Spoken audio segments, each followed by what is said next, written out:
Hello and welcome back to Anywhere But Here, episode number 300. My name is Tom. My name's Ant. And you can find us at abhpod.com, where if you scroll down, there is an Amazon banner. If you click through that Amazon banner, you go to amazon.co.uk, where you spend all your money on all the stuff that you usually buy on amazon.co.uk. And we get 5% of your total basket spend at the end. You don't spend any more. We just take it away from Amazon. And that keeps us, paying for our subscription to the website for the year. Yeah, and another way that you can support us, and it's our preferred method because we can give something back to you for that, is on patreon.com.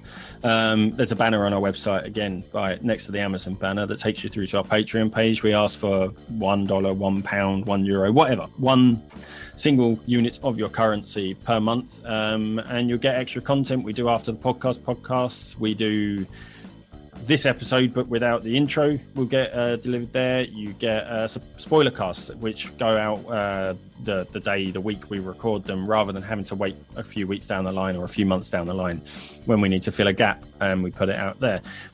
That's all delivered via a special RSS feed. You can get that from the Patreon page. You put that into your podcast app and you'll get our podcast. You can tell it's a supporter feed because it has a gold thumb by the logo. We also do the main episode, and we do video content which gets put up just for our patrons as well. Some of the video content will go to YouTube, but it will go out later than it does for our patrons.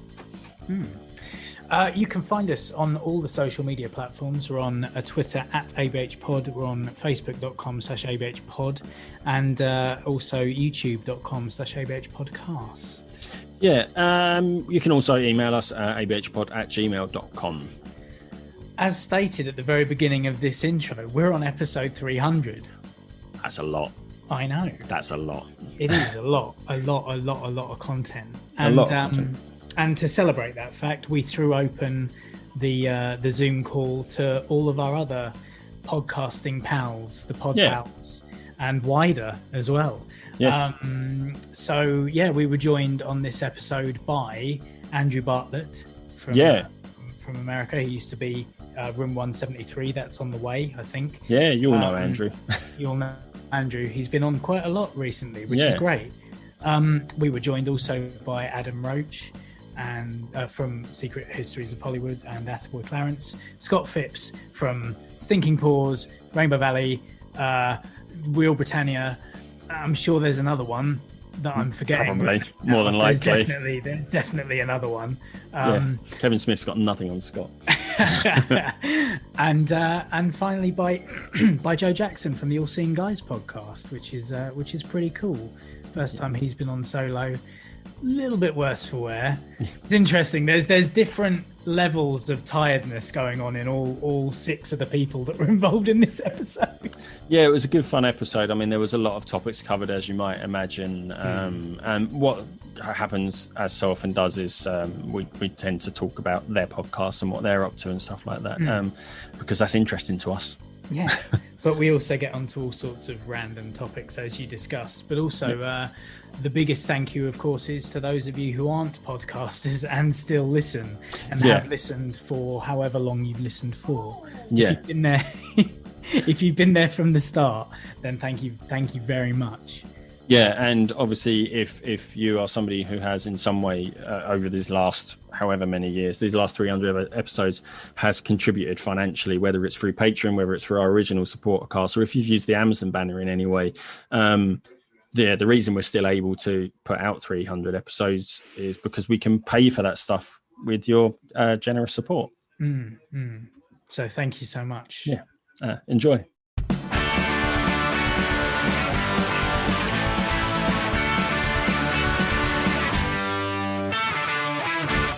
So I've just found out in looking at how to disable that while I was sitting waiting. Can I disable that annoying lady at the beginning of the Zoom meetings? Yeah. No. unless Unless you're a company with over 100 licenses. Oh my God, really? So, I mean, like we could... notification. We could I don't know. Is it worth spending that much money just to disable that woman? Probably not. Yeah, no, I think we can deal with it. The weirdest thing is that like when you go into the recordings now of these Zoom calls, it has its own little track for that woman. Yeah, so that's because I think that's because we've set it to record each audio track separately. Yeah. So I believe, it puts her on her own little track. Right. Yeah, when I upload these to the Dropbox afterwards, obviously I'll get rid of. I'm not. There's no point sharing her. Like, no. But delete straight away. I have had those through on some of the podcasts that I edit for people. Like they still include those, and I'm like, what the fuck are you doing? Yeah, lazy bastards. Oh, what? So they upload them for you, and they just upload all of the tracks. Yeah, they upload all the tracks, including her. It's likely that they have no idea. Yeah, I mean, reason about. I think people are saying, obviously, if you do a recording with one audio track, I think Zoom automatically omits her. Yeah, and if that's the case, it's like, then why include her if you do separate audio tracks, just in case. Just in case. Yeah. But I think it omits her, but then there's that little bit of silence at the beginning while we all wait for her to stop fucking talking. Yeah. I mean, I kind of understand, because if you've got a room full of people and it starts recording and people don't actually want to be on camera or don't want to be recorded, for privacy reasons, I get that. Yeah. But actually, to be fair, it's probably a better way, to make people aware of the fact that they are being recorded rather than just a little red light up in the top. But if you're when surely work, we use Microsoft Teams at work. Right. So when developers, we have meetings or they have meetings, like presentations, to say, this is what we're working on, this is what we've done this month, this is what we're including in the next release and stuff like that. But they get all the developers, they get us support, so we know what's coming about. They get all the clinical staff, so they know what's coming. Just everyone gets into a whole meeting. But then the person's like, is everyone okay if we record this? Rather than having this woman scream at us at the beginning. Just it's being recorded. Have you got the participants tab open, by the way? I don't know. Just in case, because I can't see it on my thing. No, I've I suppose they'll just pop in. I've disabled the waiting room. Let's fucking throw caution to the wind, Tom. Right? Yeah. Let's not make a difference. Let's not change how we've done our anniversary episodes or our milestone episodes. Yeah. Let's just have it be a complete clusterfuck, like it always is. Obviously we'll have mentioned in the intro that it is the 300th episode. Yeah. Was just thinking, I was texting with Smokey the other day. He works until the wee hours of this morning. He was like, I might be there, but I'll have only been asleep for 2 hours. So we got congratulations off him. Yeah. And, look who's here. Hey, sir. How early in the morning is it there, Andrew? I don't know. I haven't gone to bed yet. It's like 5:45 in the morning, I believe. Wow. Good going, hey, guys. Sir. Hey. Hi. How are you doing? I'm doing all right. Happy 300. Thank you very much, sir. Yeah. We were just getting onto the fact that I was texting with Smokey the other day and was saying that I can't think of anything that I've done 300 times that isn't biological. Yeah, I was just about to say. I can. Yeah. And that can be taken any way you want it to be taken. Yeah. Blinking, breathing. Yeah, of course. Yeah, no, blinking, breathing in, and also breathing out. Out. In and out. Yeah. Breathing in 300 times. Yeah. that'd be a bit difficult. Yeah, no. I love that. As soon as you said blinking, I was like, okay, yeah, going to the toilet. And I'm like, that's not where everyone's mind went when you said that. It's not what I meant. Oh, no. But yeah, that's just what we do. Yeah, I mean, to be fair, so far this 300th episode, Andrew, you've missed us talking about the lady at the beginning of the Zoom recordings again. Because recording in progress. Yeah. We've always got to mention her. We do. Yeah. She should have her own podcast. And that's all it is. Yeah. Recording in progress. Yeah. Yeah. 300 though, yeah. Yeah, we were just starting to talk about that. It's weird, isn't it? It's mad. But I mean, the thing is, since sort of starting the supporter content thing, like we've recorded way more than 300 times. It's true. It's true. Yeah, it's true. Well, good And on you also- for keeping consistent. Well, For the most part. For the most part. We- For sticking with it. I mean, I like think at the start, like when people were congratulating us for the like consistency on 100 episodes, you're like, yeah, 100 episodes, like 100 weeks, 100 episodes every week. And then we were like, just do it fortnightly. So, we've cut our workload in half for the most part. Yeah, we would have got here in less than 4 years otherwise. Yeah. 6 years, and it's been 9. Has it? I mean, but hey, at least you got Wow. there. Yeah, we got there. I mean, eventually. I personally haven't even gotten to like 30 within all of the different shows that I've done. So For me, I feel like at the beginning, we sort of planned stuff. We planned what we would talk about, and we had the ABCs and stuff like that. If we'd have carried that on, there's no way I would have made it this far. Like to put that much to plan an episode, 300 episodes. Nah. oh yeah, I mean, we're daunting quite and lucky that we're sort of free, loose. And that's what we've always wanted to be, isn't it? Just sort of like a loose, free, conversational thing. Yeah, because we didn't want to do any planning. Yeah, well, there's that. But I mean, if we put restrictions on ourselves as well, I don't know. I don't know how people... These are all excuses, Ant. These are all excuses. Yeah. Oh, I mean, I totally get it. I mean, when I was trying to, do my own thing, I gave myself way too many rules and whatnot. And I was just like, the hell are you doing, man? Like, you just have, and it was fun, but at the same time, it was one of those things where it was just like, there's a lot to do, and I'm just one person, and I'm trying to do like 10 different things all at once. Yeah. So I get it. I get it. Yeah, I mean, but ultimately, as Tom said, we just didn't want to do any planning. And have you got the WhatsApp? Yes. There shouldn't be if you've got the app. I know. Yeah. Oh, we're being. This is great. This is we're old being school. invaded. This is old. But we can't hear him. Oh, Not yet. There's a dog. Oh no, that's on my side. All right. Is it Scott Phipps? I don't know what that was. Connecting. Hi Scott, how you doing, mate? Good morning. Oh, can we hear anything? Oh no. Checking his levels. The mark of a professional. Just checking. Can you hear me? Yes, we can. Excellent. Huzzah. Oh my word. And more. Look at this. This is amazing. Good morning, everyone. Good. How you doing? Good. Yeah, good. I'm so glad we didn't have a waiting room. Like that's what I was sort of. We were toying with the idea last night. Should we put a waiting room in? And it's just like, nah. No. Why change the habit of a lifetime? Just have it as a free for all. Make people beg to come in. Yeah, nice one. Yeah. Anyone, just barge your way in. Morning, Scott. You're right. Good morning, live from the Morning. Hey.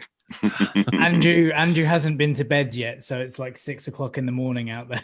I was refreshing the Pod Pals page. I was just like, come on, guys. I got to get to bed at some point. I want to say hi, but I got to get to bed at some point. What time is it then? Appreciate it. It's about almost 6 o'clock. Actually, just passing 6 o'clock in the morning. Wow. Yeah. It's been many years since I've stayed awake that long. Yeah. Well, I mean, it's fine. I've just been sat here watching Titans, so just getting through that. Fair enough. Doing the old binge thing. So playing Pokemon Go. Multitasking. So yeah. And refreshing the Pod Pals page. Yeah. Man, 6 in the morning. Yeah. I don't know. You all right, Scott? Are you on your daybed? I am live from the Balaban studio on the daybed. Oh, I'm so jealous. I've got all the deck chairs in my house. Nice. Happy 300th anyway, boys. Thank you very much. Better get that in before. Yeah. That's my whole point for being here. Congratulations. Can we go now? No, you can't, Scott. You haven't said it yet. Well, what I wanted to congratulate you guys was, I think Tom was aware of this. We mentioned a couple of weeks ago that I'd passed the Wilfred Brimley Cocoon line. Yes, yeah. I'm now older than Wilfred Brimley was when he made Cocoon back. Yeah. Even though Wilfred Brimley looked about 70, which is ridiculous. Well, 5 episodes, guys. You surpassed the Last of the Summer Wine line. Oh, right. Last of the Summer Wine only made 295 episodes. Well, Finally. is that it? I think was it our 100th? Was it the 100th one that we did that we tried to work out how many kinds of TV series that we'd been beaten, and it was probably only Lost or anything below Lost. You've now beaten Last of the Summer Wine. But I think on the 100th episode we were trying to figure out not how many episodes, it was like time, how much time, running time we'd beat what we'd beaten. But Lost, I don't think we're still there yet, are we? Went on and on and on.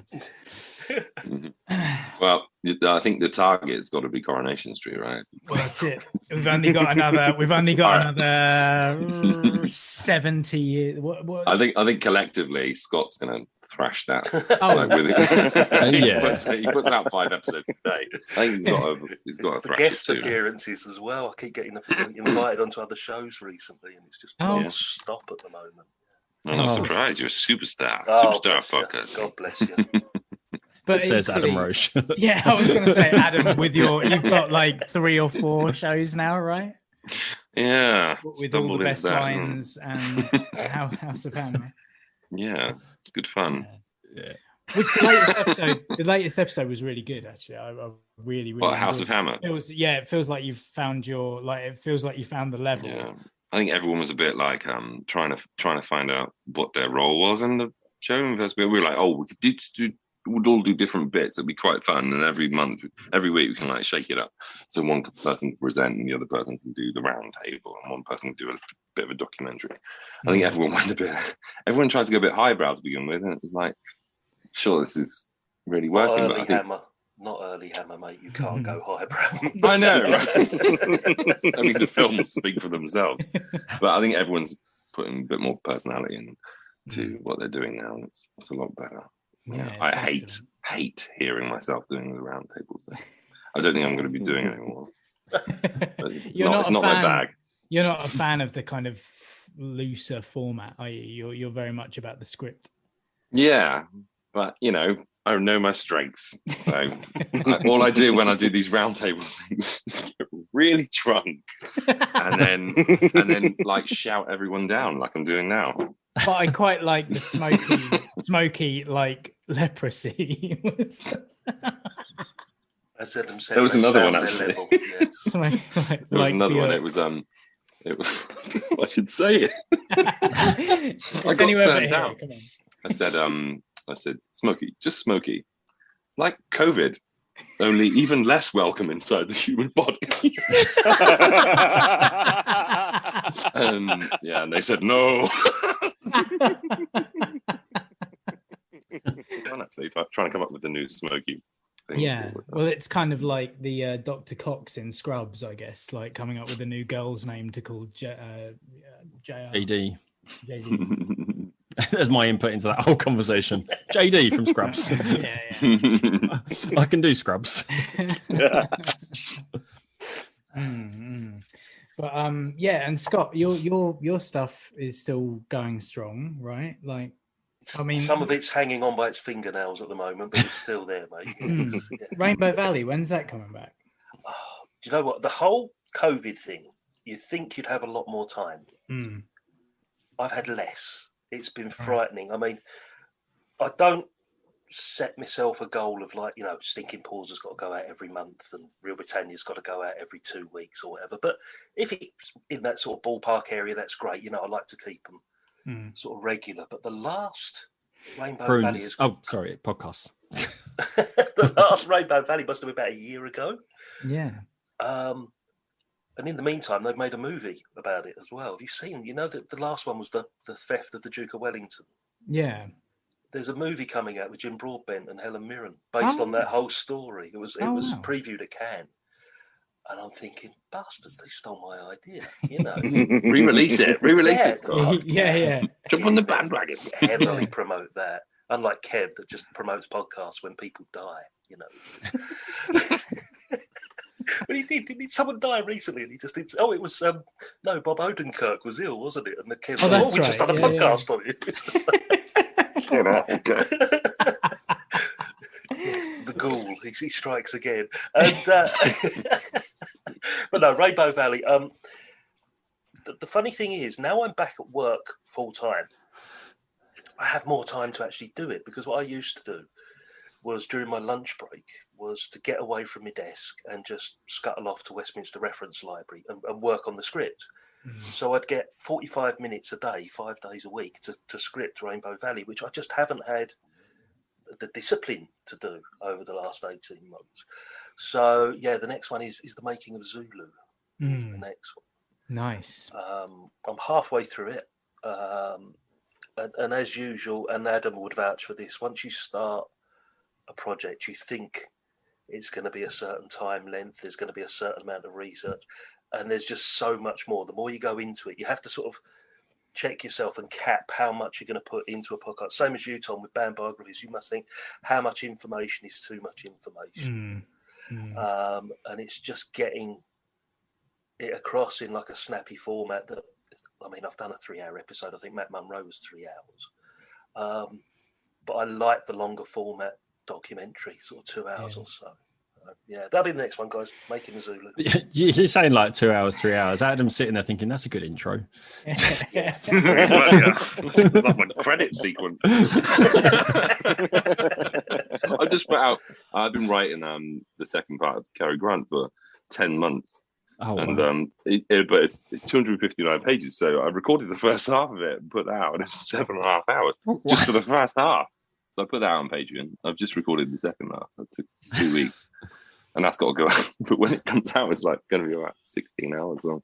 Jeez. It's getting ridiculous now. But I'm just like Scott. I'm like, oh, this is just, I found a little interesting side story, so I can't not put that in. Yeah, nearly as long as an original Stinking Paws, guys. almost. You beat Coronation Street for running time, didn't you? With Stinking Paws. Yeah. They were good. Good morning, Joe. Good morning. How are you doing, sir? About as good as I look right now. Yeah, I'm good. Thank you for the invitation. Hello, everyone else. Hi. Hello. Joe from the All Seeing Guys. This is Adam Roach, Scott Phipps, and Andrew Bartlett, as you can see. Hello. Pleasure to meet you. So you were out on the lash last night. Yeah, a little bit. It was my first gig during all this. Not playing it, but some friends of ours were playing down at the Fighting Cocks in Kingston. And it's great. Yeah, it was a really good night. Lovely to see people, but their little sort of gimmick almost is they give out shots of Jägermeister for free down the front and encourage people to go down and get one. And the whole spiel is, if you've never seen, they're called Earth Tides. There's like, if you've never been to an Earth Tide gig, come and get a shot, but you're not allowed to hit it until the opening riff. It's just 28 people just go bloop. It must be so expensive. Yeah, no, it was great, but yeah, now I'm feeling the effects of it. So let's see how long I last. How many times have you been to an Earth-Tide gig and been like, "Yeah, I've never been to an Earth-Tide gig"? Yeah. I'll take a shot. I have to pour it whilst they're all doing setting up. So I have to pour out all this Jägermeister into shot glasses. So I get like a complimentary one for my efforts. One for the tray, one for one for the road. Amazing. Yeah, I mean, I did a similar thing last night. I went to a open air cinema to watch Dirty Dancing. So, similar. Same levels. Exactly. If not, a bit higher. That's it, yeah. Have a baby sham when they did the lift. Oh god, it's so predictable though. When you go to one of those things, I'm like, people are going to get up and dance. People are going to cheer. Like Patrick Swayze first, came on the screen. All the women are oh my God. Of course, yeah. Where was it in Maidstone? At least they didn't do that. Sorry. Go on. No, I was going to make a really terrible joke and say it'd be very different if we were watching Donnie Darko and Patrick Swayze came on screen. He was and runs away. Sorry. You were saying, Adam, sorry. Our friend Stacey on Twitter said she was going to some open air cinema last night in Glasgow. All right. I was like, all right, I wonder what sort of fun film they've got all the coloured deck chairs out. And they were watching Under the Skin with Scarlett Johansson. It's like a real mind bend. I swear that whoever programmed that just went, oh, well, I'm sure parts of it. I think parts of it are set in Scotland, so that'll be popular. Like, what the fuck? Really? Where Scarlett Johansson as an alien goes round in a transit van and picks up random drunk Scottish people to rip the skin off. Murders them. Yeah, pulls the skin off and drowns them in this black goo. And then burns alive at the end. It's like, I'm sure the kids will really enjoy that. Where's Bohemian Rhapsody? I mean, if I could choose a way to go, it would have to involve Scarlett Johansson in some way. Yeah. Sounds like a Saturday night out with Charlie. Transit vans picking up random men in Glasgow. And then ending in self-immolation. That's Charlie all over. Yeah.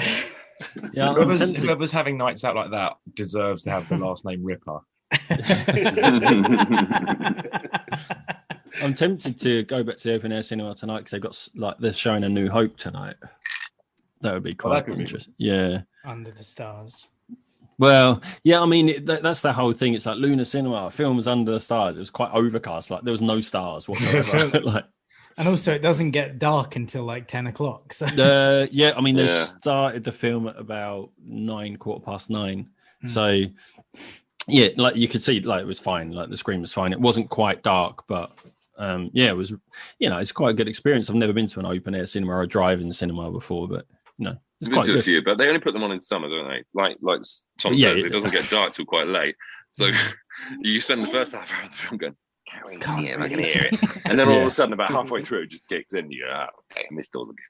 Yeah, no, still the dancing on the car. Yeah. Yeah, but I mean, to be fair, that whole scene will probably still be going on once it's dark, because that's quite a long scene, isn't it? At the beginning of La La Land, all the dancing.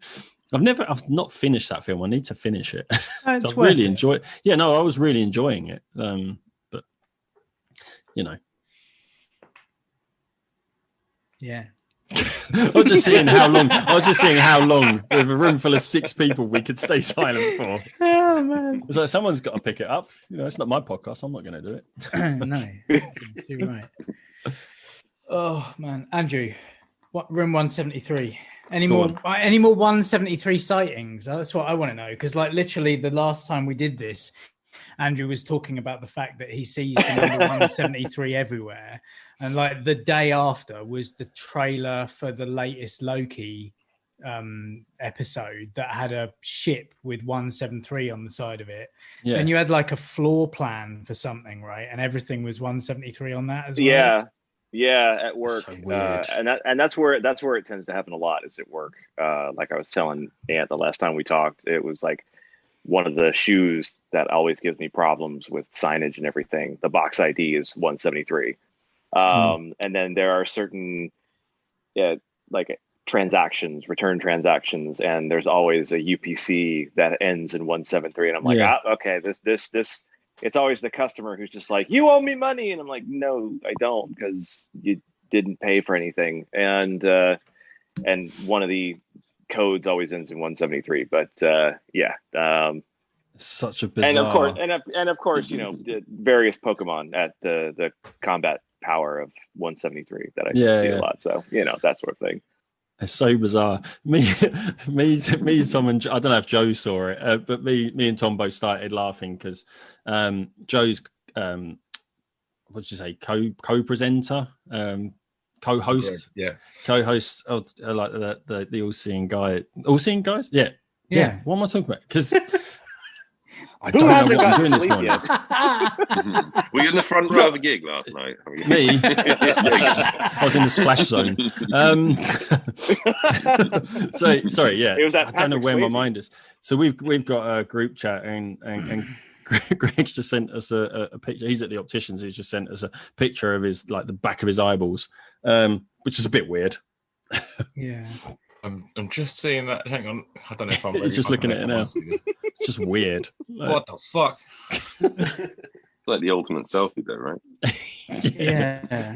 If I could see like through your eyes, the pictures of his colonoscopy that you also sent me. So oh, nice. It was the same one. He is obsessed with showing me the inside of his body. To be honest, like that sort of picture's getting boring for me, like because of the work I do. It's like a lot You know of. what you just said, Ant? Yeah, I know exactly what I said. Because of the job I do, the software we support facilitates sending documents from like hospitals to GPs. So like we'll get a phone call from a hospital saying, yeah, this document's not going through. Can you check it for me? I open it up and it's just like colonoscopy, sort of endoscopy, or just sort of pictures all over the place. And you're like, great, cool. It means nothing these days. Don't know what I've seen. He's desensitized. He can only watch, Human Centipede and stuff now. Like. Yeah. Yeah, and I can diagnose them as well. He's got an iron deficiency. But I mean, to be fair, like the sort of shit I used to literally when I worked at the psychiatric hospital, like, that sort of stuff doesn't bother me anymore. No, I mean, if you deal with it over a certain amount of time, you just sort of, as you said, you get desensitized to it. You do, yeah. Yeah. All right, Tommy. Yeah, I'm good. I'm good, man. We're just losing the podcast. This is what happens on our anniversary and celebration episodes. Yeah, I mean, admittedly, we've not done one for years now, have we? But there was one point where we had all the guys from like Nerd Church and all that on as well, and there used to be like 12 screens open on Skype back in the day when Skype really wasn't equipped to deal with it. That was Google Hangouts. Hangouts. Oh yeah, that's Hangouts we did it on. It wow, was awful. Yeah, Google Hangouts, and the weird thing with the Google Hangouts as well, it's like we were all sort of with our webcam like this, and then Nerd Church, it was like Sean had his screen, and then he had like one that was just looking over the table at the rest of the like he had multiple camera angles that you could switch between. Like, and remember Stephen couldn't get through until about 10 seconds before we turned off the mics. Do you remember? Yeah. He was sitting there for about 3 hours. But that's it, yeah, because he came on and he spoke a bit, then the more people joined, the less frames his fucking cast had, and he just sat frozen for like Yeah. That's a real sort of Spinal Tap moment, that is, isn't it? Yeah. So what is it, guys? Is it 8.5 years now then? Must be. I think we started in February of 2012 or 2013? It's 8 years because we started the summer. Yeah. So I mean, all of us sort of started at the same time, didn't we? Yeah, pretty much. I started January 2014. So I was just after you. Yeah, but this was back in the day with History and Misunderstanding was still going, and Drunk Geeks. Ben was, podcasting JT podcast, and Weekly Geek Speak. Oh, that's true. Yeah. They came along after a while, because they were talking about coming back, weren't they? They were going to come back last year, and then they'd organised for their record to happen on the day that blackout thing happened. Was it going to be a live stream recording, wasn't it? And then they never got back together again, which was a shame. Yeah. Just because they decided to do this thing, and then George Floyd happened, and then they were like, maybe not. that was how we consider it. Yeah. Fucking think if talking of excuses not to podcast, that's a pretty good one, isn't it? So we won't do it this week because of the George Floyd thing, and then they didn't ever, and then they stopped. Yeah. They're still taking the knee. Yeah. Get up now. No, right. No. Sorry. Stuff went through my head, and I'm like, I'm not saying it. You're lucky Charlie isn't here. I'll be right. Yeah, I was going to say. Yeah. But it's amazing. Like one of my favorite things about doing this for like the best part of a decade is the fact that we're still friends after all this time. Is that what you think, Tom? Yeah. Well. I know that to be fair, like we live in the same town and we barely see each other, so maybe not. I don't know. We are the closest, aren't we? Actually, yeah. I mean, to be fair, Tom and I were like, this pandemic thing, we better do remote recording because, just to be safe. We could have been back in the pod months ago. Yeah, true. Just easier this way, isn't it? Joe and I went and spent the evening down in the pod last night, and I was like, "Oh, I remember this place." Fond memories. Yeah, good times. But no, it's weird. Like this is easier, and there's no reason that we shouldn't like get back in the pod and record. But I think like this allows us to do video.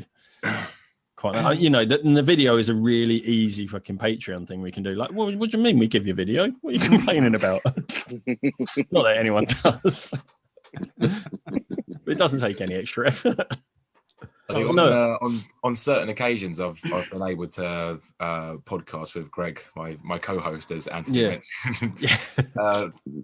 And there is a difference, but like obviously, doing it on Skype or Zoom, it was an absolute blessing for the last year and a half. Otherwise, we probably would have really struggled.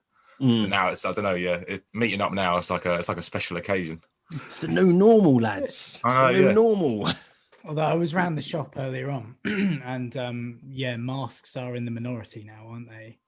I don't know whether you've noticed that. Like, I think there were 12 people in the shop, and maybe 3 of us were wearing masks. The weirdest thing is, the first week, I think I saw more masks. Which makes sense because more people would be going out. So, like, I felt like I saw more masks, but just as it's gradually going on, less and less and less people, it's like phasing out. To be fair, I don't think anyone in the gym I go to, I don't think anyone wears masks in there anymore.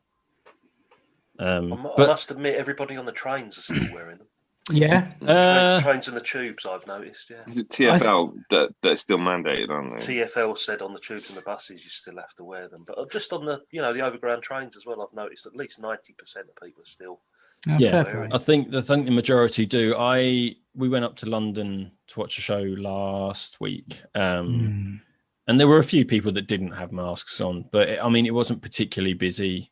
Everyone was separated anyway. It wasn't busy. I think if the train was packed, I'm sure people would. We didn't bother doing the tube because no, I'm not doing that. So we got a bloody Uber from Victoria to the, where was it? It's just off of Trafalgar Square. Where I work. Yeah. Oh, really? Yeah. The day we went up was when there was the anti-mask, anti-vax protest in Trafalgar Square. On the day it had been lifted. Yes. Yeah. When we wanted to go. No, I don't think it was. I think it was the weekend after. Yeah, it was. Pretty sure it was. How close to the protest were you? Well, no. So this was like it was like a global protest. I think there was protests happening all over the world on the same day. They had like a big fucking bandstand that they put up, and there was some woman saying that the vaccine was. I think she's saying like it's the devil's vaccine because its batch number had 666 or something. And you're like, people are listening to her. She works for the NHS as well. Sorry? She works for the NHS. She did. Struck off. She did. Yeah. Oh my Funnily God. enough, she did. She doesn't anymore. Did you see like it always blows my mind that people were out protesting the lockdown on the day the lockdown. No more lockdowns. And they went, you actually don't have to, right? You know that, right? Yeah. But did you see the we won? Yeah. No, it's because of us. That's why. It worked. Did you see the boycott Costa hashtag? Yeah. Oh my God, that's genius, right? So basically, in Ireland, you have to have a COVID passport if you go to a coffee shop or something. You have to be double jabbed. So Costa put signs up in Ireland, right, saying just make sure that you've got your COVID passport ready because you can't come in. It's the law here now that you can't go to coffee shops without having a COVID thing. So people in England started going, oh, I'm boycotting Costa. If I can't go in there. And they were like, no, wait, it's just Ireland because that's now the law, right? And then people in England were going, well, they're going to make me get double jabbed to go in there. I ain't going in there. That's the point of it. Yes, that's right. You don't realize what a self-own that is. Well, I ain't getting double jabbed, so I ain't getting that. That is correct. Yeah, that's how it works. And people in Costa are like, Good. Yeah. Yeah, I mean that's literally what they're asking. I bet you as well. Like half those people have never actually been in a Costa. Yeah. It's They're shit like, coffee what? anyway. Well, I got now I'm Maxwell House. definitely going. Yeah. Well, I could have gone. Yeah, like they were on the doorstep contemplating. Like, what? Oh, no chance. No. Yeah. But I mean, I wasn't going to go anyway, That's but not- at least I should have been asked. yeah. Exactly. It's so bizarre. And the fact that we decided to get the Uber because we didn't want to do the tube made us like we were almost late anyway. Let's see. It was completely bonkers, like all these people protesting. We got to Victoria after the show. We sort of back in Victoria, we stood in the queue for McDonald's because that's what you do before you travel back to Maidstone from Victoria. You get a McDonald's for the train. We were stood in the queue and this guy walked up to my wife. Like both of us had our masks, and this guy walked up to my wife and went, "What you got that muzzle on for?" Ugh. And my wife was like, "What?" And I was just like, "Mate, fuck off. Just fuck off. Keep walking." Just it was just like to protect people like you who don't want to wear a mask or get jabbed. You fucking prick. Now fuck off. I really want to just spit in their mouth. Yeah. Yeah, I'm just like, well, if you're happy with this. But the problem is I've got a mask on, so I can't. It's like walking around just with get the stuck hoods in the on. mask. It's like we're walking around. That's pulling why I carry a people's spray hoods off bottle if with me. It's a spray bottle with your saliva. Oh, yeah. Hold on a second. That's a good one. Or the bit in Fight Club. You don't know where I've been. Yeah, it's just so bizarre that this guy, like me and my wife, were both stood there, and he approached Liz and sort of decided to confront her about it. Yeah. Rather than you, of course. Yeah, and then like we were stood, and my wife, I was like, "Where's he gone?" Like after he'd just been like, "This is like, I'm not telling you. I know where he is. I'm not telling you where he is." Because I don't want you going over shouting. Because the problem is he did that and then walked off, and the longer I stood there, the more pissed off I was getting. So Yeah. but I was happy once I got my McDonald's, it just calmed down. And then we saw him. Yeah. And then we saw him, and he was just like. Then he started asking one of the guys who works at the station, this like little slight guy, and he was asking him about it. And the guy was stood there talking to him like quite nicely, and I was like, that wouldn't have been me. I wasn't that nice. No. What's the point? Yeah. You'd have just trying to shove a fucking can down his throat. Yeah, it's just like that sort of question. Why are you wearing that mask? Just in his throat. Yeah. It's just so bizarre, like that question. It's like me wearing this mask has no bearing on what you're doing. Mm-hmm. Why I wouldn't come up and ask you why you're wearing those shoes. Like I don't give a shit. It doesn't like make telling a difference people off to for wearing me. a coat in the summer. Yeah. What are you going to coat off on? No, skull. And then you go, It's a conversation starter. How does it affect you? And the bizarre thing is, one of the things he said to the guy who works, like, bearing in mind we're in the middle of London, like West End of London, like really busy, lots of traffic and stuff like that. And he said to the guy, "Take the mask off, breathe the fresh air." And it's like, we're in London. What are you talking about? Breathe the fresh air. If anything, this is elongating my life. Yeah. Mm-hmm. Such a bizarre, like, Yeah, I don't one of my colleagues had, and of course, short female, had a big guy come up and was just like, that mask doesn't do anything. And I looked at her and I was just like, you should have said, well, it does something. If it's getting you all bothered about it. Like, yeah. So that mask doesn't do anything. It does. It covers my mouth. It literally covers my mouth. Like it's actually doing something. Like it exists, therefore it is doing something. Like if it's out before, it's doing that. You can't fully describe me to the police. Yeah. That's it. Yeah, exactly. You should draw like a canvas, like a little pictorial scene across your face and chin. So like a sweet picture of, I don't know, like a swastika or something.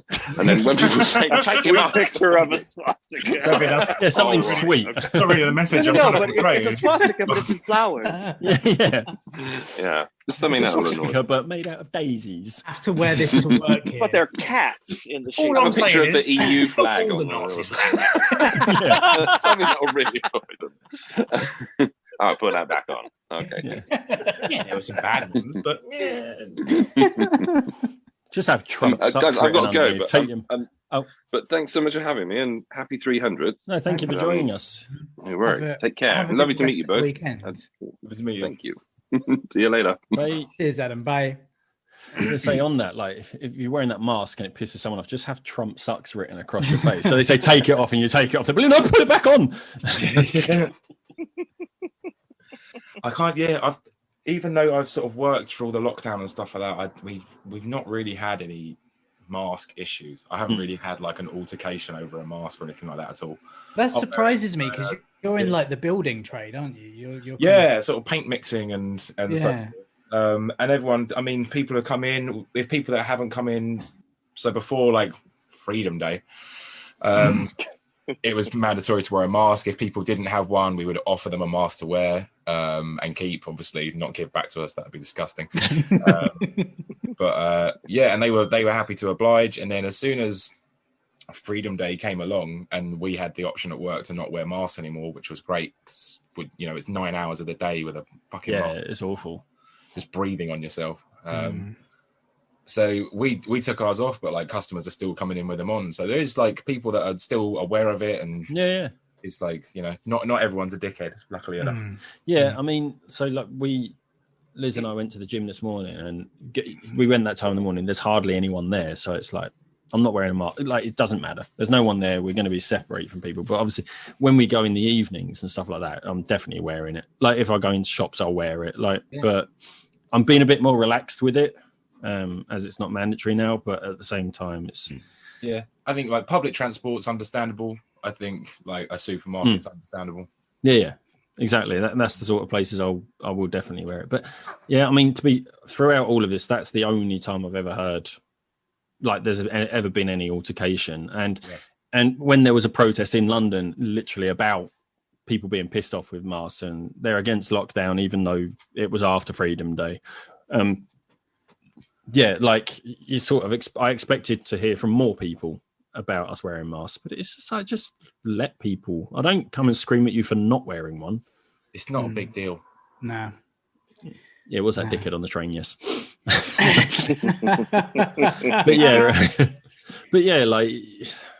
We're not screaming at people for not wearing a mask. We're just muttering under our breath, you know, just keeping it to ourselves. Fucking dickheads. Only English way to deal with it. Just suppress it, just bottle it up. Yeah, and I'm going to write a really very heavy glares, strongly worded status on Facebook and Twitter.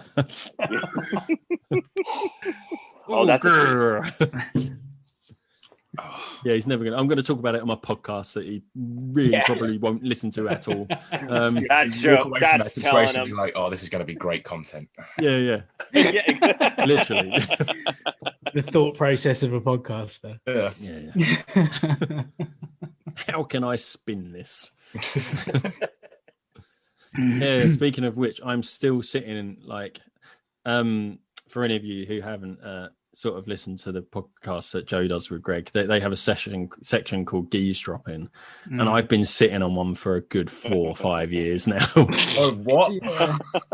Like it's been there, and I really, really wanted. I think I've told Tom. It was when we were at Chessington, and I think I've told Tom about it, and it's like it's one I do just want to tell you guys, but at the same time I want to save it for like eventually when we guest on. I mean, I could record it and send it in to you guys. Yeah, absolutely, you know, man. But it's true. At the same time, it is good though. It's really good. Yeah, no, I think we were quite proud of ourselves when we created that one. Our two best creations are that and Wankity Wank, I think. Wankity Wank. So yeah, I mean, for you guys, Geese-dropping is it's like when you hear snippets of conversation that out of context are completely bonkers. There was one. What's the one that I really like? It's something. Oh God, I know it's something to do with Doritos and Doritos cheese on the fingers. I think you were on the bus. I can't remember exactly what it was, but yeah. Well, for example, here's one that I've been sitting on. Oh, here we go. This was on the way back. This was probably a year or 2 or 3 years ago now, because we were on the way back from town. Yeah, the last year doesn't count. So there was some kind of down and out type people over the other side of the road, very, very drunk. And one said to the other, "That's not my vomit. My vomit's pink."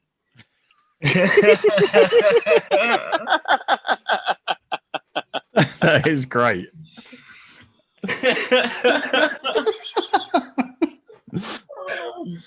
Your street people are just the best. Tell me about it. That's my job. Well, I suppose you get quite a lot of, like, Scott works with kind of homeless people up in London, in Westminster. On Trafalgar Square. Yeah. On Trafalgar Square. So, lots of it's the busiest day centre in the country. Yeah. And all of them are wearing masks. There's no problem, by the way. Really? Wow. Yeah, they're not allowed in without them, but even when they're in the building, I fully respect it. They are brilliant guys, you know, because I think being on the street, I think they appreciate they are the most vulnerable. Well, you say that, but I would have thought they'd have like fucking ironclad immune systems. Oh, they have. They're I mean? Indestructible. A lot of the guys I work with. Yeah, absolutely. And you know, some of them, obviously not all of them. Some of the substances they must have fucking ingested at one point or another. Like, you think probably made them immune to COVID, mate, over the years. To be honest, well, that's what I'm thinking. But even they still wear the masks. Like, no, they're very respectful because they fully understand. And, of course. And to be honest, a lot of the services have changed over the last 18 months. You know, the day centres all had to close, the night shelters had to close. But to be honest, it was brilliant because we got access to hotels and things like that, and we were just putting people in hotels. I remember hearing about that actually, and thinking that's like, I mean, that's what. Put the homeless up in hotels, you know, to keep them safe and stuff. There's still people in hotels at the moment. They're still putting them up? There's still there's still funding going on for a few of them because, strictly speaking, night centres aren't allowed to open. It's the fact that they're like a dormitory type situation. So the guys all sleeping, communal sleeping, isn't it? Yeah.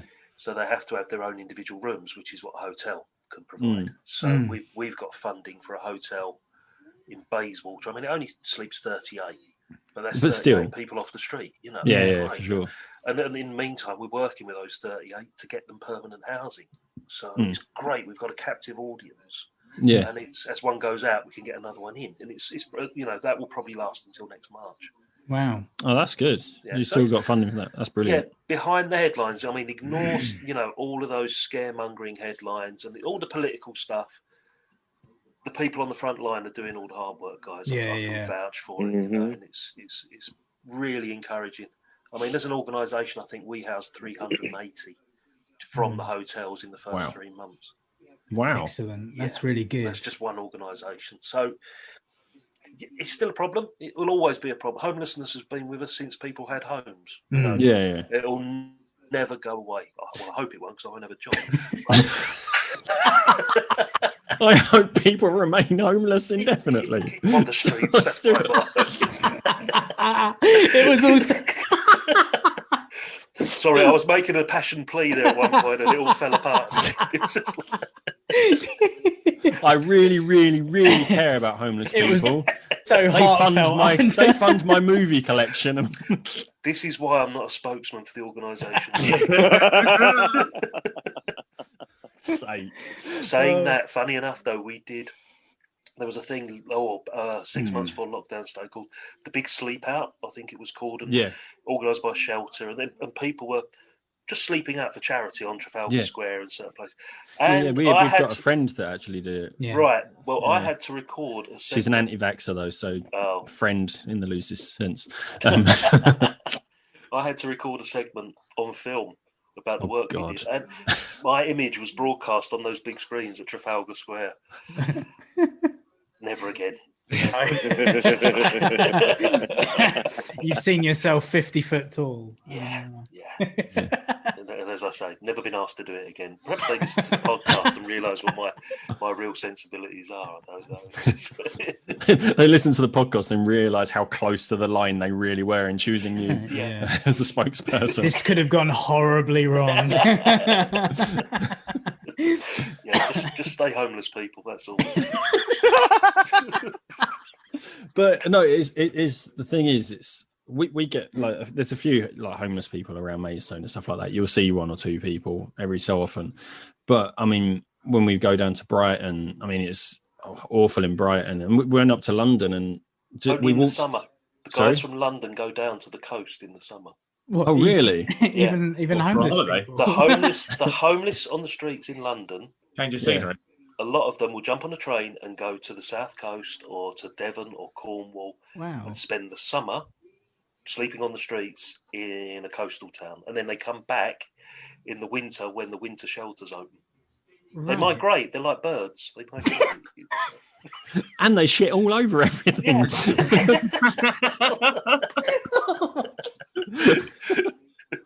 Just like birds. Yeah, they fly south for winter. They do. That's amazing. I had no idea there was a. Yeah, the guys, we don't see them for like 4, 5, 6 months sometimes. I want like David Attenborough style narration. I was literally just. And here we see the migration. Yeah. The wino horribilis. Yeah. Wino horribilis. Yeah. Pay for their train tickets? I don't get it. Like, they must save up what they. I was going to say, yeah. They bunk the train. Well, they just bunk. It must be difficult to bunk the train nowadays, because like back in the day, it used to be easy when there were no gates at the stations and it was the slam door trains. You stand at Charing Cross long enough, those gates are open quite often. But but the thing is, I mean, like Victoria, for instance, the gates are open early in the morning, late at night. Like, you know, we got a return. We didn't need to because we didn't get asked for a ticket on the way home. We didn't have to put our ticket in the gates on the way home. But at the same time, it's like, if they bunk the train and they get kicked off, I'll sleep in Bearsted tonight and they'll get back on the train tomorrow. Yeah. Like, you know what I mean? It's like, they're not thinking about, fuck, where am I going to sleep? Like, I guess. We get people that live on trains and buses, which is another thing. They'll jump on a night bus. Right. Oh, okay. Sleep on a bus and it will just do the circuit. Yeah. I often wondered, I got night buses once or twice and I was like, there's some people on here aren't getting off. I've got one guy that jumps on the train at Charing Cross and he spends the day going backwards and forwards from the coast up to London, backwards and forwards, begging on the train. Right. Oh, wow. Yeah. That's bizarre. Yeah. We actually, yesterday, it's reminded me now. We saw this guy, we sort of driving, we were at the bottom of Liz's mum's road. Anyway, and we saw this guy, big backpack, had his dog, 3 paint cans. And I'm like, what's going on there? And he sort of walked up the hill behind a tree, dumped the paint cans, walked down the road. I'm like, has he just dumped those? And Liz was like, yeah, they're probably full of shit and piss. I'm like, that's a very good point. I was going to go and have a rummage. I was going to go and get some I like paint. this shade of yellow. Can you colour match this? Joe would be able to. What do they call it? Maize Prism Brown. I'm sure you said, Joe, that you do paint mixing where you're working. Yeah. Do you make TikTok videos of it? You know, it's pretty lucrative, apparently. No, I have made. I've done because the thing I did on TikTok was so I got back into using the trains as my commute, and the races. I started seeing the like similar faces and stuff, and I always got on the carriage that was literally at like the exit. Yeah, this is so like, good. This was genius. And my observations turned it into that this was, it felt like I was in a horse race. And one day I filmed it. No, one day I put it on Facebook and I was like, my commute's starting to feel like a horse race. Everyone's starting to get names. So there was a woman who was, I called her, could be 15, could be 30, because she could be 15 or she could be 30. One of those. I started like naming all the people. Was it Listens to Glassjaw was one of them. Listens to Glassjaw. Was it Listens to Glassjaw? Glassjaw was one, which is it was just I don't know why, it was just a guy in shorts and van shoes. I was just like, well, he listens to Glassjaw. Yeah, that's right. There was Audi Top Knot was the other, which is probably the harshest name I came up with. It was just a shitty top knot. It was like he hadn't shaved the sides. It was like he just tried to get as much hair up as he could, but it was like sprouting out the sides as well. And for the lost in translation, not Audi the car, Audi the supermarket, ALDI, which is like a budget supermarket. And then I decided to film. You were tired but not hungover, weren't you? I was, always tired. Today I am hungover. So everyone got a name, and then I decided to film it, and then via the wonders of TikTok, I was able to add narration and do the whole sort of it's brilliant. The sort of horse racing commentary on it. And they're off. It's exactly that. And welcome to the X34 race, and we're starting at the position, and they go like, I was just hoping upon all hope that you were doing it live, because that would have been fucking hilarious. Because I thought that at first, and I was like, no one's reacting. It can't be. Yeah. I know it's London, and got, people like, don't. kicked or punched if I was doing I was like, I know it's London. Audi and people top knot, don't you. interact. Yeah. Audi top knot has completely forgot about the race. Just punched in the ring. But yeah, No, so it I was did it. I brilliant. did like I managed to do it a couple of videos. Yeah. And then all of the usual suspects just disappeared. No longer getting the train. Oh, no. I was just like, well, this is. I saw Audi top knot the other day, so that was quite nice. Been put out to Going stud. on 30 or 15, could be 15, could be 30. Haven't seen her in a while. Haven't seen her since the last job. Obviously, he kept losing, so they put her down. You know. Took her out. She's glue now.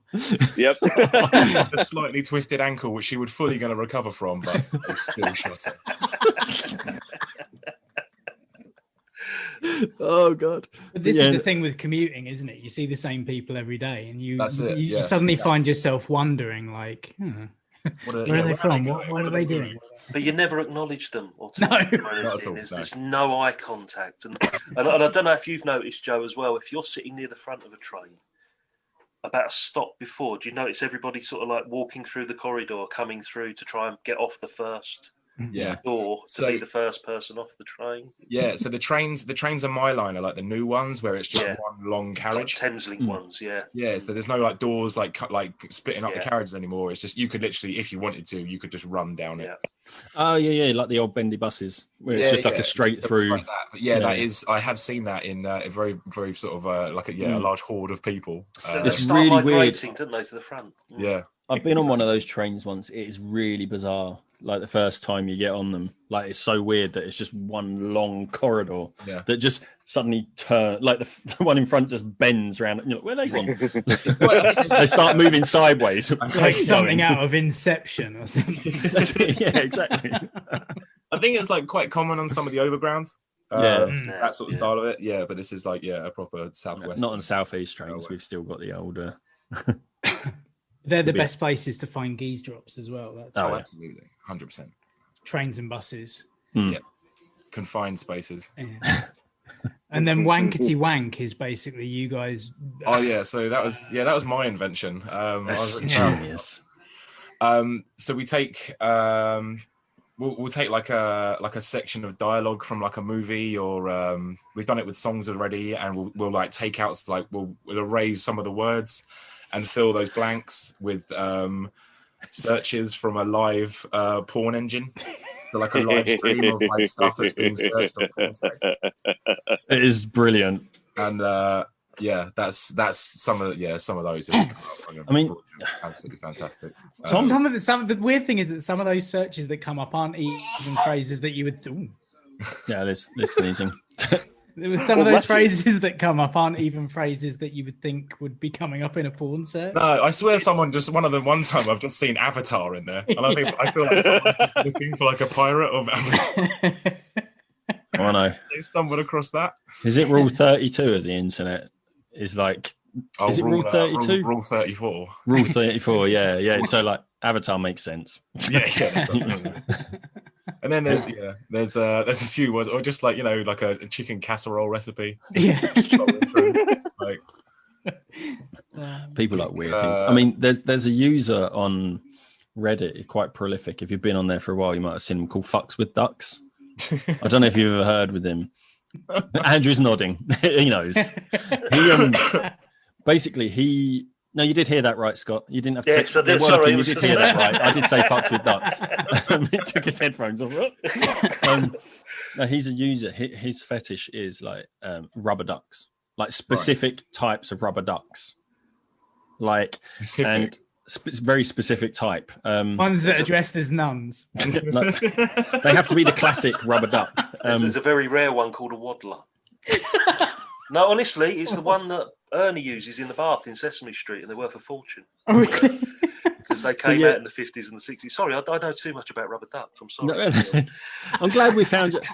Hang on a second. I was going to say, have we rumbled fucks with ducks? Is that... But yeah, like you see him around every so often, and he literally pays like cam girls and stuff to make specific videos just for him. He will send them a rubber duck.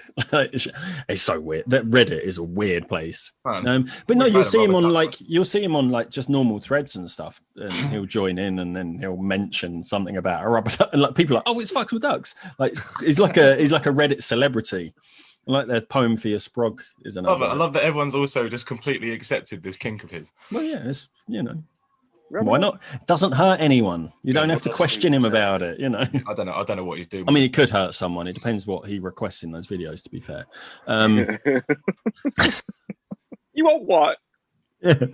But no, it's weird. I don't know why I mentioned that. It's weird. Oh, because we were talking about Rule 34, weren't we? Yeah. Chicken casserole recipe. Yeah. No, Tom, actually, I meant to tell you, like, there was an idea you had for like our YouTube video a long while ago. Wait, completely separate. This is separate. Nothing to do with separate. Patreon content, mate. Yeah, we were starting an OnlyFans, weren't we? Yeah. What's going on here?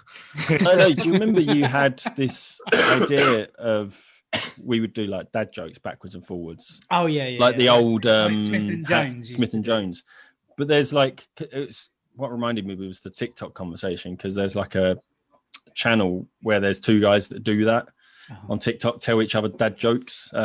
It's really good. See, we should have done it 5 years ago, mate. When I came up with the idea. We can still do it. Like, just because they do it doesn't mean we can't. True. But it's just like TikTok's the perfect platform for it, because they're just there's some really blinders on there. But I've just seen the front page of the Sunday People today. Oh God, the Sunday People, horrific tabloid shit news outlet. Which one isn't that like an offshore, like the News of the World or something like that? Yeah, I think it is. Yeah, but like the front page is kebabs for jabs. Young people get vaccine rewards like taxi rides, cinema tickets, and fast food. I feel stupid for having both jabs now. Didn't get a kebab. I know. I should have held on for the free kebab. Yeah. Yes, I saw that like Uber Eats and Deliveroo and stuff are sort of incentivizing people getting the jab. Why? Because they can't go into Costa Coffee anymore. I'm never using Uber Eats again. All right, fine. But I just don't see this incentivizing it. It's like one of these arguments I have with like a guy in Australia, sort of against the experiment, as he calls it. It's the vaccine he's talking about. He calls it the experiment. But he's, and like, there's one point I do agree with him, is in Australia they're trying to make it mandatory, like, which I don't agree with that. You shouldn't make people get a vaccine they don't want to get. There's a fine line, isn't it? Yeah, like that is sort of taking people's liberties. Sort of like you have to get it. I'm of the opinion it's like, if one of the requirements of doing an activity is you need to be vaccinated. If you choose not to get vaccinated, you are foregoing your right to do this activity. Like, if you need to be vaccinated to go abroad and you're refusing to get vaccinated, you're not going abroad. You know, be aware of the consequences of the decision you're making. Yeah, I mean, travel's such a massive reason for why things are so high and still not. Why it spreads so much. Yeah. And he's one of these people that he sees. What country? There was a country he was saying about that has had no cases or next to no cases, and then all of a sudden, as the vaccine comes in, the cases have shot up. And it's like, yeah, but travel restrictions were lifted around that time as well. Like, he's equating the vaccine to cases of COVID rising. It's like, no. That's probably like people getting a jab, so now they're mixing more, like restrictions are easing, so the virus is spreading, but it's not having such a bad effect on people. So yes, the cases are going up. They would, because the vaccine isn't a cure. It doesn't stop you getting it. Yeah. I still think that this is one of the main things. It's like people think they're double jabbed and now that's it. Yeah. They're invincible. People aren't understanding it. I said right from the start, it's like, yes, we're going to see numbers rise because people are mixing again. It's not the point. That's not what the vaccine's for. It's like there was that punk festival out in somewhere in America. I can't remember exactly where, and they were selling tickets for like the Hella Mega Tour. Yeah, that's it. Yeah. Was it $20 if you've got both jabs? But if you don't have both jabs, it's $999. So they're not stopping people. Yeah. They're not stopping people coming for not having the vaccine. If you really want to go and see Green Day, you can go and see Green Day, but you're paying $1,000. Yeah. I didn't know that they did that. That's cool. That's really cool. Yeah. I love that. No, we're not stopping you coming in. Yeah, but I can't afford it. So you are stopping me. Well, not really. Technically, no. You have the option. If you really wanted to come, you could. You're stopping you by not being able to afford it. That's your problem. Yeah, that's it. Yeah, get a job. Because how are things? How are things out in the States anyway, Andrew? Not good. At least like from where I am, we had lifted the mask mandate about a month ago. Mm-hmm. And just yesterday, they were like, we're easing back into a mask mandate. So certain government businesses and things like that, they now have mask mandates again. Me, I'm one of those jerks who still wears their mask. So I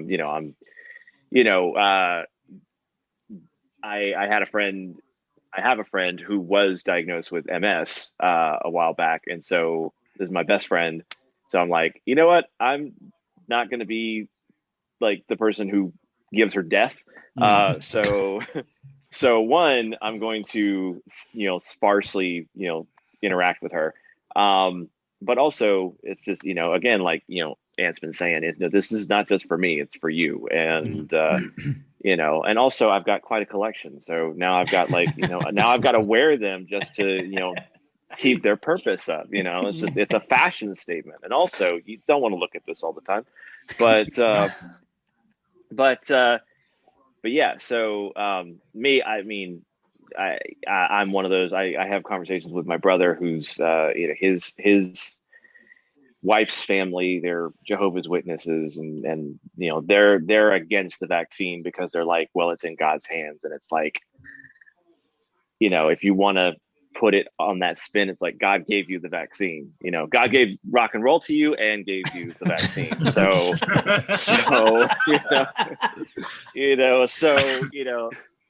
That's just a lazy excuse. So I'm one of those.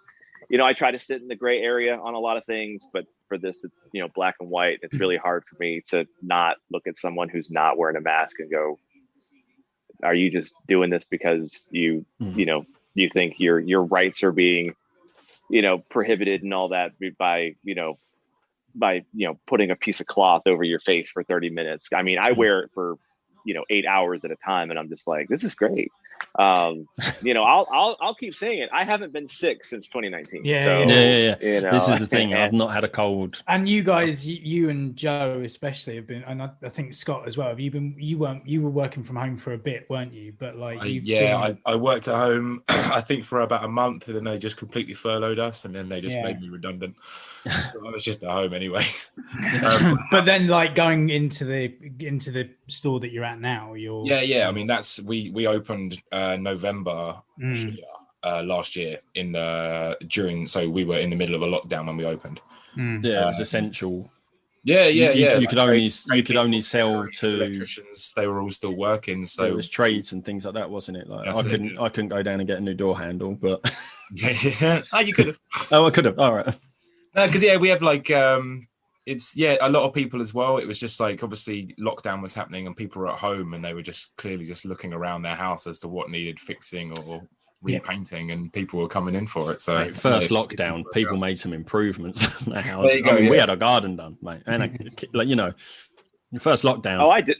I definitely did a bunch of improvements around my apartment. I mean, I fixed my damn toilet. I was just like, like, I don't know what's going to happen. And, we'll see if it has any comedic, like, oh, I'm spraying water on myself. Oh, no. Filmed it just in case. I mean, I did, but nothing happened. So I was like, oh, no, I can't put wacky sacks to this or anything. Oh, no. Yeah. But you've been working as well throughout, haven't you, Andrew? So, like, you've been coming in contact. Yeah. We did have a furlough for about a month and a half, and then went back. Started off pretty slow, and it's been one of those things where it's like not comfortable, but it's one of those things where it's like, okay, I can go into work and not be too scared, but then again, I'm in the South, so go Trump. But yeah, so it does get a little frightening, especially considering, again, the numbers of cases are spiking. There are maps that have been going around where it's like, okay, from a green to red sort of scale, green is good, red is, and about a month ago, we were like in green and yellow territory as far as, okay, the vaccine, people are getting vaccinated and everything, but now we're back to orange and red. But yeah, being out with the public, and I think we've been rolling back too quickly. In fact, where I work, we had to send back all the masks that we sell about a week and a half ago. And I looked at my colleague the other day. I'm like, just watch. They're going to have to just turn right back around and send them back to us, just based off of everything that's going on. And again, it can be scary. But I'm just going in each day and going, okay, will this be the day that everything gets shut down again? Which at the same time, with people going back to school and everything, people are getting way too comfortable. So I'm kind of at that point where I'm on the fence, where I'm just like, you know what? I really did like that month and a half of not having to go to work. I got some good TV binging in. I was able to finally watch all of Buffy the Vampire Slayer for the first time around. And time well spent. I feel like Tiger King really benefited from. Absolutely. I'm sure the creators of Making a Murderer are just kicking themselves, just like, why did we have to, we could have freed Steve Avery by now. But yeah, I'm actually, so from tomorrow, our company, people are back in the office. So that's happening tomorrow, but we kicked up a stink about it, and we're like, what, everyone? And it's like, yeah, everyone needs to come back. Like, nah, mate, we ain't doing that. Like, from not working in the office to everyone comes back all at once full time, mate, no. Not happy about that. So we kicked up a stink. So we're doing like a phased return for the next 2 months. So I think I'm doing 2 or 3 days a week. But I did go back. I went in Wednesday just while it was still quiet, just to test the waters and see what it's like and get comfortable with it. So I'd be okay going back in tomorrow. But yeah, that's just like back in now. Back with people. Do we have to wear masks? Don't have to. We would like you to, though. It's just that sort of thing now. Like, we're not mandating it, but so what if somebody's like, we're in an office full of people. So what if somebody tests positive? I'm like, well, yeah, the people sitting near them would have to. I was like, but what about everyone that's touching all the door handles that I touch? If I'm testing positive, we're in an air conditioned office, and you're like, only if I self isolate, somebody around me has. It's a bit questionable, but like our manager said, is like there has to be a point we have to get back in the office. I get that, but why? Because I've only ever done this job from home, so why do I have to go back to the office? I think it's I definitely noticed how much stuff I was touching and then not washing my hands when during this entire thing. Yeah, and I was just like, I'm fucking disgusting. Yeah. That's it. I mean, like you sort of I've got an itch, and then open a door. You're like, it never crossed my mind that. Yeah, it's gross. I like put a door handle eating a sausage roll at the same time. Same hand, or and then you or you just like once you touch the door handle, it then goes through your head like the thousands of people that have touched that door handle. Yeah, and you start it webs off into where they've been before, like. It's kind of like that moment when you're sort of growing up and you realise how many people have touched that coinage and that paper money that you've touched, and you're like, ugh. That's it, yeah. Yeah. Because working on like cash registers and stuff. Yeah, I was going to say for Andrew especially. Like I remember I used to do it as well when I was working in TJ, using in the pubs and stuff. Like the amount, like by the end of the day, your hands are grubby, and you're like, "Why is that?" And it's like, because I've been handling money, and that money is fucking filthy. And it's like a metallic smell to your hand. Yeah. Oh. Yeah. I got 30 quid out last night to go to the pub, and they were just like, "Nope, card only," and I was like, "Fuck." But then, like, there was a guy at the bar who didn't have enough for a ticket, So I gave him a tenner, and he bought me a drink, and that's how we came to that conclusion. Fair Yeah, He's probably the reason why I feel like this today. yeah. We the open air cinema we went to yesterday, like all of the food and the concessions huts and stuff were like, oh my god, that went right through my nose. That burp. That all fizz, was it? All fizz right up through my nose. Love it. It's a great feeling. But yeah, so that's how you know you're alive. So I went up to the bar, like they give you when you go in, they give you this leaflet with a QR code and you scan it and you can order your food and stuff. But when I went up to pick up it was a coffee and a hot chocolate, it wasn't fucking beer or anything like that. But when we got there was a guy asking about wine and stuff. I said, "Oh yeah, can I have a bottle of wine?" She's like, "No, you need to scan the barcode and pay on your phone." Like they weren't doing transactions there at all. Yeah. Like it's all through the app. I completely understand where people wouldn't take money, especially in like businesses and stuff. Yeah, it like when we were just discussing normal times, it's gross. Money's gross, but now, like especially, you're like, oh. So I think there's always like some sort of percentage of notes that have like cocaine's use on it or something like that. Yeah, feces. Freebies. It's. Well, so yeah, good luck when you go back to work this week, Andrew. Yeah. Did anybody sort of see it being the end of money, or there's obviously more people are not taking money at different outlets, but can you guys see in like a year's time or whatever that money's gradually just going to become something that it's not? I can't remember the last time I took money out of a cash point. I can't remember. I can't at all. Well, over the past year, I mean, we over here have seen a coin shortage somehow. Yeah. And there are places that are like, if you have money, please try exact change because we have no change. we have no change. So, in terms of, I don't think it'll ever be the end of money because you still need trolleys at supermarkets. Yeah. You got to put your coin in. You got to put your coin in. Your deposit. But I mean, you've got trolley tokens for that, haven't you? It will diminish as the years go by. I mean, cash money, actual physical money is not necessary anymore. Like it'll turn into Demolition Man, and everything will just be credits. Yeah, but I mean, like I could go to the supermarket with my phone and just tap.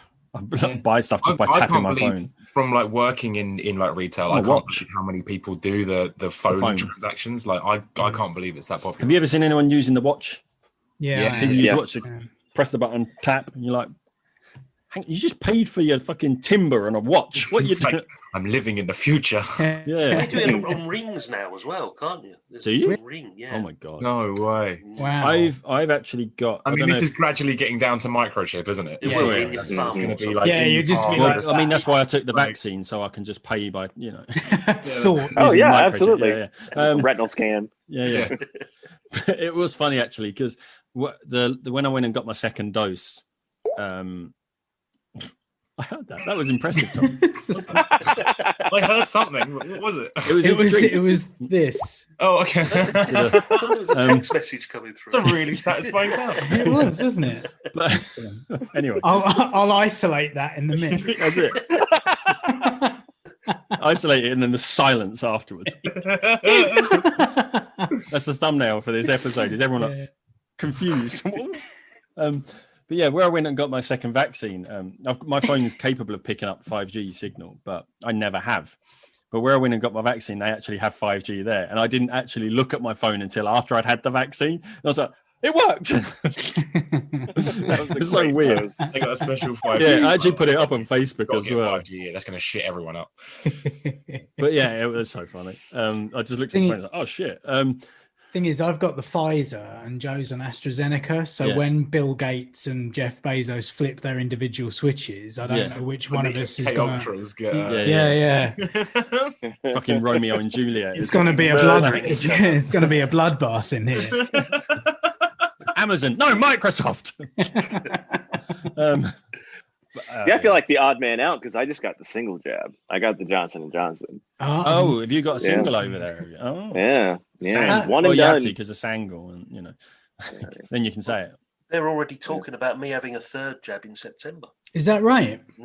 Yeah, the people are getting notifications the over 50s are getting, the guys that get the flu jabs over here, they're booking in boosters when they get their flu jabs in the winter. Right. I did wonder, I think that's what it's going to become, isn't it? It's going to become a secondary flu jab as well. It will just be part of that. Yeah, and I don't ever get the flu jab, to be fair, which I'm actually entitled to because of my asthma, so I could. Oh, right. I was going to say, but you're not over 50. No, asthma. I've got asthma in my medical history, so I could get it, but I never have bothered because the asthma's never really bothered me, so it doesn't seem necessary to take that away from someone. That's why, I mean, like when the vaccine first came out, my mum works for the NHS. Again, my mum works for the NHS, so I could have got my vaccine early, but I didn't want to sort of jump the queue. It's just, just kill Joe with that. But I'm just doing it on purpose now. Getting higher as the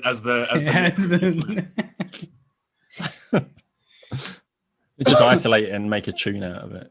Yeah, that's what I was saying. Auto tune it. Yeah. Speaking of, did anyone see? I'm going to say that TikTok. I mean, that only relates to three of us here. I think I don't see Tom and Scott using TikTok. Did you see that there was that Jack Grealish interview where he sung "She's the One" by Robbie Williams, which is a bizarre statement anyway. The Jack Grealish singing "She's the One" by Robbie Williams. There was a guy who turned it into a drum and bass tune. He's a footballer, right? Yeah, he's the one with the hair. Oh, right. Okay, cool. Yeah, one that keeps getting tackled all the time.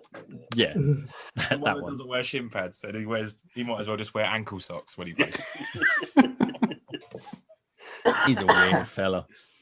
Ain't the brightest bulb either, is he? Like, was it? Yeah, no. Someone said during an interview, they said you're like an encyclopedia of football, and he was like, "What's an encyclopedia?" England. Yeah. Kick ball, kick it.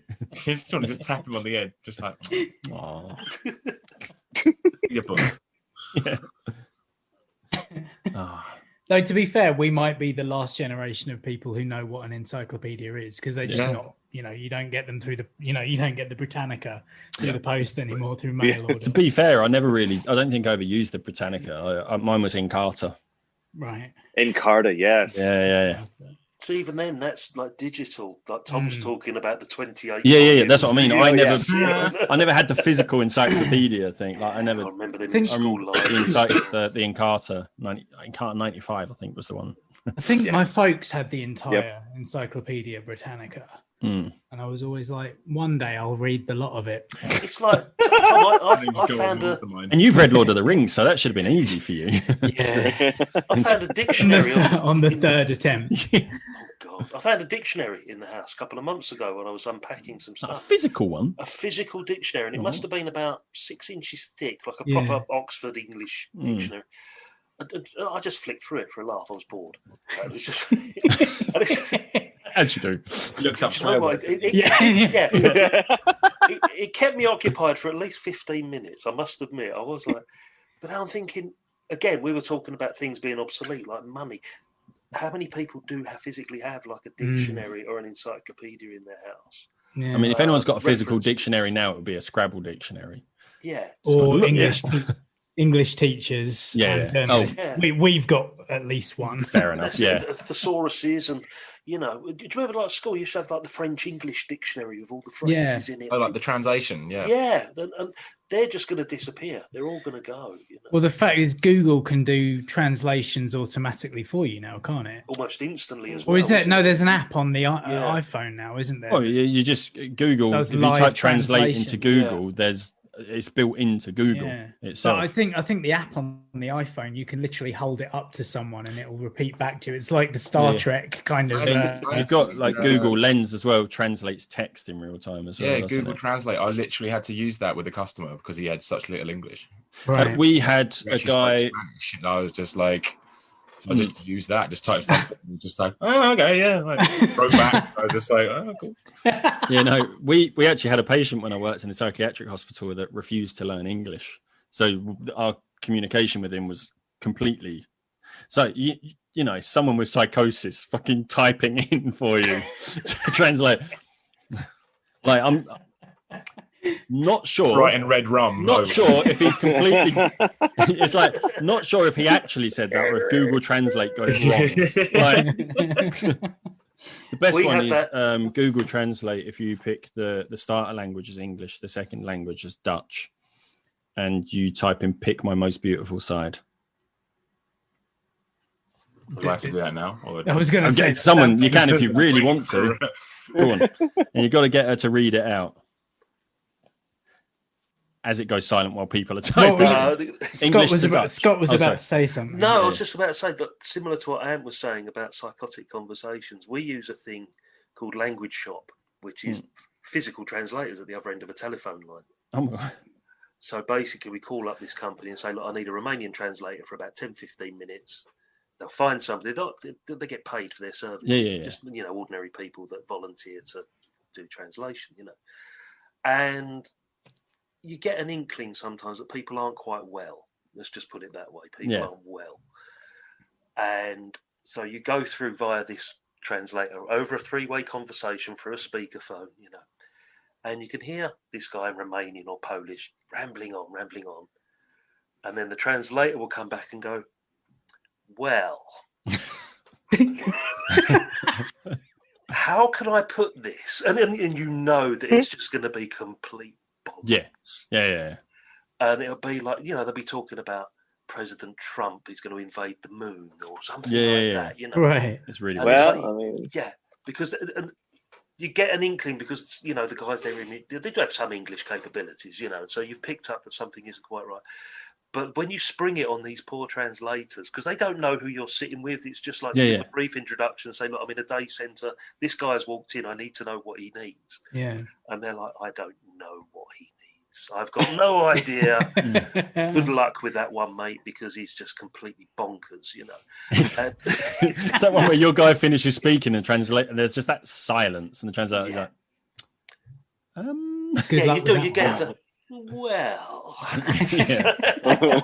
and to be honest, like I think actual in-person translators are probably the best option in situations like that because like with Google Translate, it's like there is that element where it could be lost and the context isn't quite there, and it's quite clinical, isn't it? And obviously guys talk colloquially and slang and things like that, and it's a lot more relaxed when they talk to one of their fellow countrymen as well. It takes out that frustration as well, like this guy trying to talk to us and then the iPad or whatever isn't translating it properly, and you're like, I don't understand what you're saying. He's like, and someone with psychosis, the last thing you want to do is frustrate them. Seriously, like that's how you end up like restraining someone, and it's awful. But anyway, I think Tom may have finished the translation of "Pick My Most Beautiful Side" from English to Dutch. So in Dutch, "Pick My Most Beautiful Side" is this. Kies mijn mooiste kant. One more time. Kies mijn mooiste kant.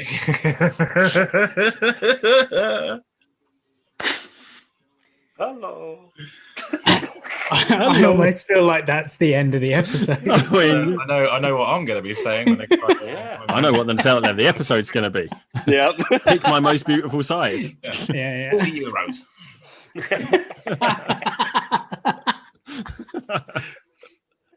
Yes. Man. Oh well. Yeah, I think that's that's killed the conversation. So sorry guys. I did it again, Andrew. And as well, because it's like 7 o'clock in the morning for Andrew and he needs to go to bed. Good point. He did say, I'm going to pop on because before I go, I need to say congratulations before I go to bed. And then he sat here for the whole episode. Bless him. It's fine. I've got the whole day to sleep. So, but I really appreciate you guys coming on as well as Adam as well. Thanks for having us. Pleasure. This was fun. And Scott as well, we should actually meet up in the flesh at some point fairly soon, I think. Mentioned it to Paul and Charlie, and we are going to come round to your house as soon as you want us there, mate. Excellent. Yeah, nice one. We'll get it done in the next couple of weeks or something. Sweet. But yeah, thanks for coming on, guys. It's been really good fun. Yeah. Well, congratulations really to you guys. It's quite the achievement. Thank you very much. And on to another 300. Yeah. I haven't had any sleep, so don't listen to me. I'm gonna go watch 300. This is Sparta. Don't That could have been this episode. We could have just done a reading of 300. A round table. Yeah. Excellent. But yeah, so for this episode of Anywhere But Here, I've been Tom. I've been Ant. I've been Scott. All right, I've been Joe. I don't know. And I've been Andrew. Bye. Bye.